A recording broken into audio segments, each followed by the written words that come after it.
Hey, Will Wires from Greensboro, North Carolina.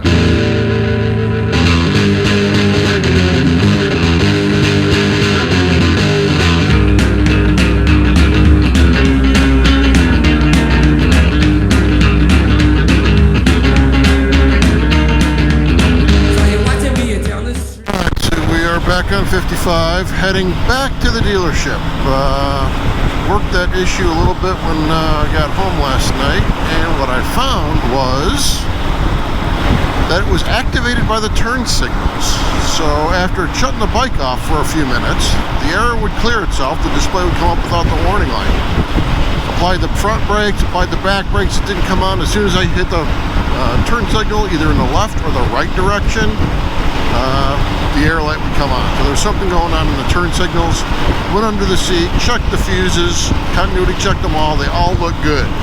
So I have no idea what's going on. So I'm taking it back in. It's 10:30 now. I've got an 11:30 appointment, and we'll see what they say. But I'm supposed to be out in Altoona, Iowa by a little after dinner time tonight, so I hope they get this thing worked out. It doesn't seem to be affecting anything else on the bike. I hope it's not something in a CAN bus or a bad module in the taillight or something like that. My other thought is aside from the oil change, brake fluid, and battery they replaced, and obviously electrically, battery could have something to do with it, they also wash the bikes when they're done. And I noticed that they were using one of those power blowers. I wonder if water got into something. I went in and checked all the connectors I could see under the seat and didn't notice anything. So hopefully they're going to hook me up to their computer there and figure out what's going on. I can ride the bike. Nothing else seems impacted. So worst case, I think I'm going to go and I'll just use hand signals the whole trip.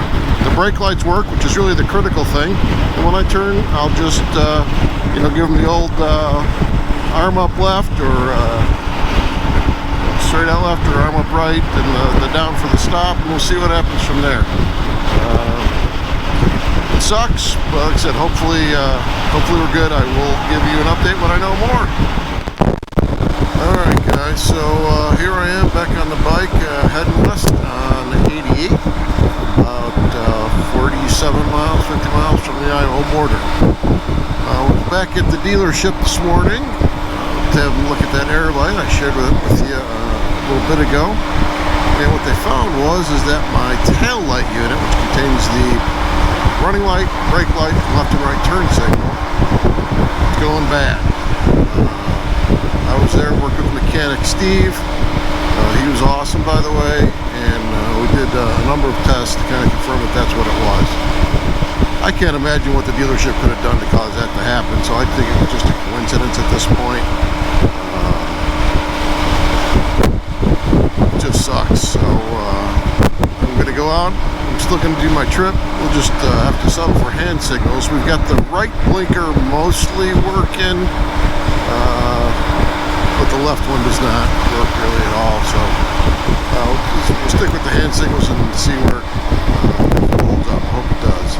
And then when I get back, order the part, take it in, and have that replaced. Looks to be about 4 or 5 screws, a clip, unplug the wiring harness. It shouldn't be that big of a deal. So that's where we're headed now. So I'm heading out. I'm going to meet my buddy Jason. We are going to overnight in Altoona, Iowa, and then take off from there in the morning and decide if we're going to go into Colorado or Wyoming.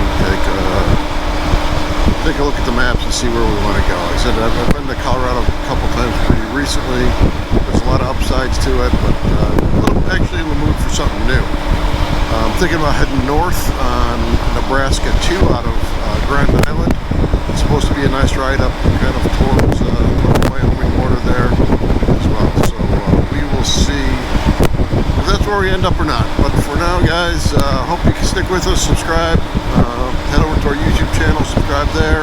Obviously follow us here on Facebook as well. I will give you more as we go.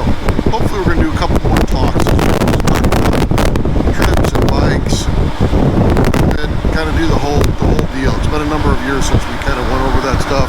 Jason's riding a new bike now, so we'll talk about that. He's in a 1250 RT. Kind of talk about maybe some mistakes, things that we wish he'd done different early on in our riding careers, that kind of thing. So stick around for that content.